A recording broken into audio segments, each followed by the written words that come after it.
How many opportunities have you lost because of a doubt? So if you doubt, you're a loser. Now, I have watched a few videos or a few sermons by this guy this week, and he doesn't say a lot, to be honest with you. He quotes Bible verses. He is a prosperity preacher, but he's not as or at least he wasn't in the few sermons that I listened to. He wasn't as pushy as some of these other prosperity gospel pastors to give are. Right. And he's not as pushy, Danny, because he trains his preachers to be kind of this go-getter, never show them a weak side preacher. And if your congregant won't give, don't worry about it, because others will. So he's just like, you put it out there. If they don't give, they can leave.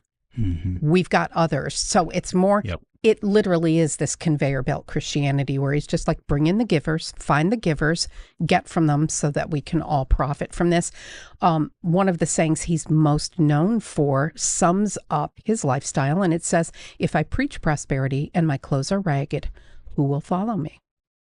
One of the things that you're going to see that each one of these pastors have in common as we go throughout this video is that they're all greedy for gain. Now, they're not going to admit that. That's not something they would admit, but it shows by their lifestyle and how they treat money and some of the things that they say and even whose churches they show up and speak at. So that's a huge issue, and the Bible warns about that. Titus 1:7, for an overseer as God's steward must be above reproach. He must not be arrogant or quick-tempered or a drunkard or violent or greedy for gain. 1 Peter 5:2 and 3.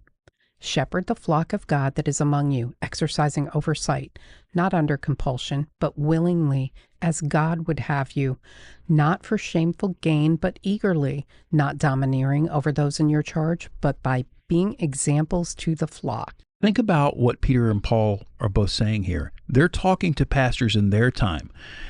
And so this has been going on since since the beginning of the church, that the devil has people coming into the church that look like legitimate pastors, but they're actually out for themselves. They're out for gain. They're out to make money off of their congregations. And how much more today? I mean, when you look at the wealth that some of these guys, especially this next guy we're going to be talking about, and who's the next pastor on the list? The next pastor hailing in from South Africa is, drumroll please, Alf Lukau, worth a mere $1 billion. Alf is more overtly prosperity-minded than Adair Macedo. He's the one driving the flashy mobiles, wearing the flashy clothes, really carries himself like a king among his congregation. So born in 1975, he founded his organization, which is Alleluia Ministries International, AIM, in 2002. He, of course, owns a private jet. His company, the Alf Lukau Group, he has his hand in mining, real estate, energy, petroleum, media, everything. He's got money everywhere. And in some lists, you're not going to find him listed as one of the top 10 pastors because so much of his money may come from other organizations like this. But the way he carries himself in front of his congregation just places him so firmly in this megachurch mold. He claimed to resurrect a man from the dead, and there are videos of this out there, and it's such a scam. Oh my! Terrible. It's just absolutely ridiculous. Hello, Elliot. Elliot. Jesus.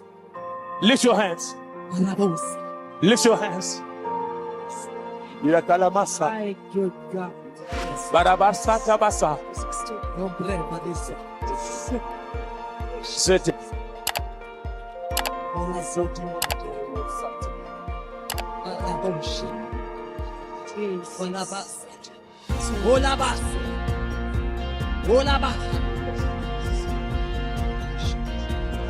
Man is commanding life.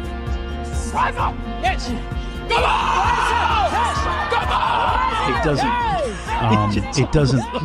It just looks like just so fake. It was really poorly done. Yeah. He, like Macedo, has franchises all over the world. I know there's one in North Carolina where it's an AIM International Church.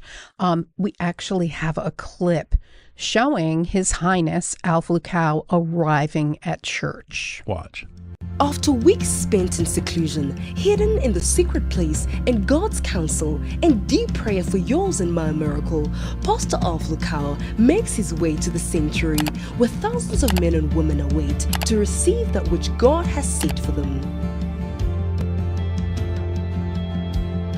Oh my goodness, Pastor Alf is making his way into the auditorium right now. Family, the atmosphere is charged. The glory of God is increasing in this place. People are tired of a mediocre life. People are tired of sickness. People are tired of mediocrity. I am telling you, family, after we are marinated, after we are salted, our lives will never be the same again. Family, we're about to go inside for praise and worship right now. And after today, we will all testify of the goodness of the Lord. Hosea chapter 12 verse 13. By a prophet the Lord brought Israel out of Egypt, and by a prophet he was preserved. Every time that God wants to intervene in a situation, he will send his beloved prophets. All the strain, the bitterness, and the pain that the saints have been experiencing ceases today. We will see the greatest manifestation of the supernatural power of God like never before.